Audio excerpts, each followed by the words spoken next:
Oh, yeah. Sorry. Let's close this. Run this. Here we do. So we have the boundary condition satisfied. And let's kind of do a visual inspection to see if this matches our expectation or not. So if you have, if you look at the different equation, the curvature of this parabola should be -1, right? So the terms here should be minus. Let's figure this out. The analytical solution should be something like this. It should be proportional to x times 1 minus x, right? And if you take the second derivative of this function, what is it? -2, right? Because there is x minus x squared. Take derivative minus 2x squared, take another one minus 2. So you should add a half to it. So that should be our analytical solution. What's the maximum on that? It should be half. I mean, it's maximum at x equal to 0.5, right? So it's half times 0.5 times 0.5 should be 1/8, right? Okay, 1/8, right? 0.125. So we have the solution. Yes. How do we implement? Oh, very good question. How do we implement Newman boundary condition in this case? Let me do a magic for you.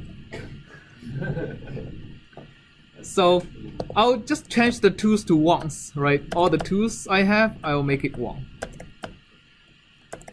I'm gonna run it again.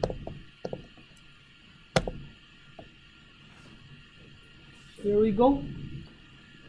We still satisfy the right boundary condition, but the left boundary condition has been changed to the derivative of u now being 0. I just at line 13, I changed all the 2's to 1. So I did not exclude the first unknown nor the first equation. Would you set the last boundary condition to 0 if you changed all the n-1s to x? That's right. So I'm going to undo these ones, and I'm going to change the n-1s to end. Let me close this and run this.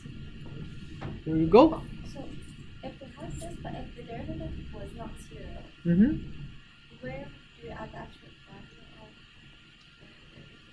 Where do we add extra value? Okay.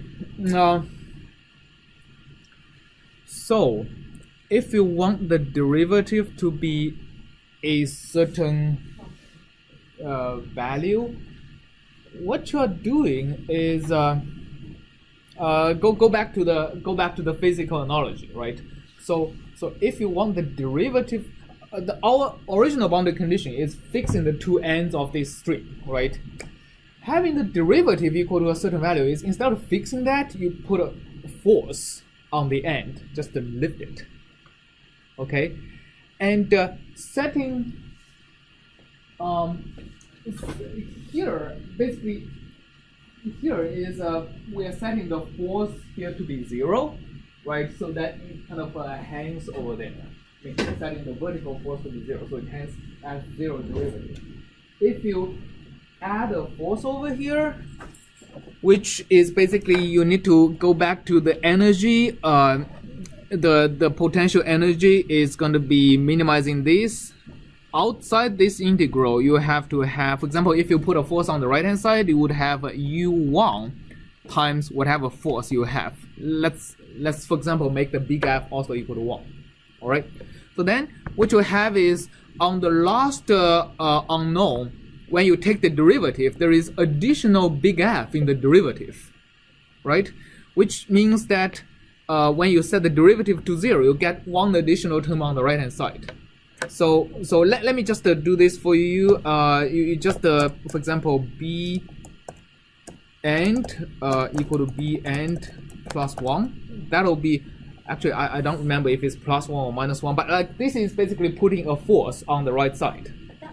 But doing that, we should not be changing the There is no change in A. I mean, it doesn't change the adding a force is a linear. This is a linear function with respect to the A's, right? Because U is this.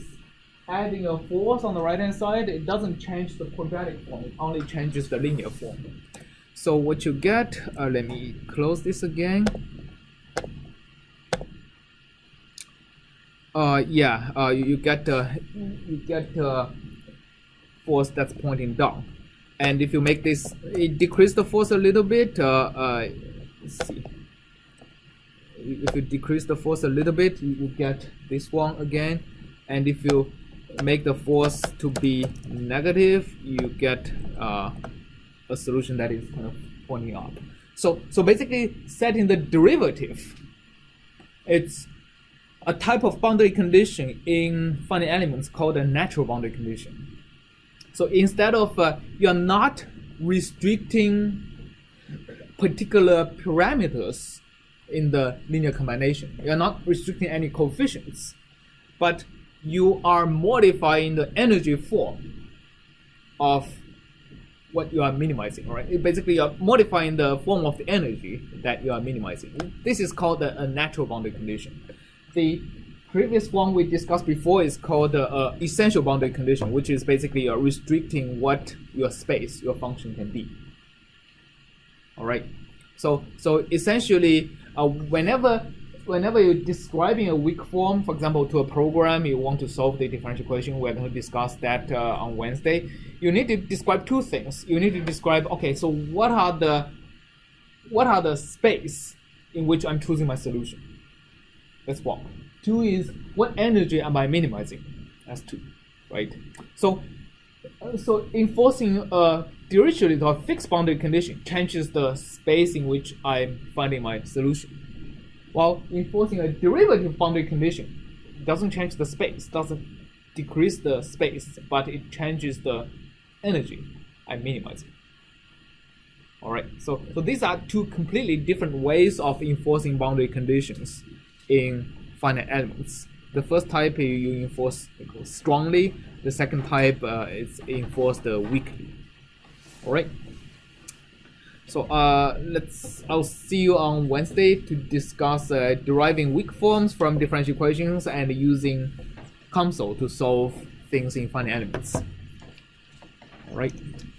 That first bit sounds like a useful discussion. I was kind of curious how one could go about doing that. Getting weak forms of the equations. Getting weak form from the equations, right. So we will discuss the boundary conditions more when we discuss the weak form.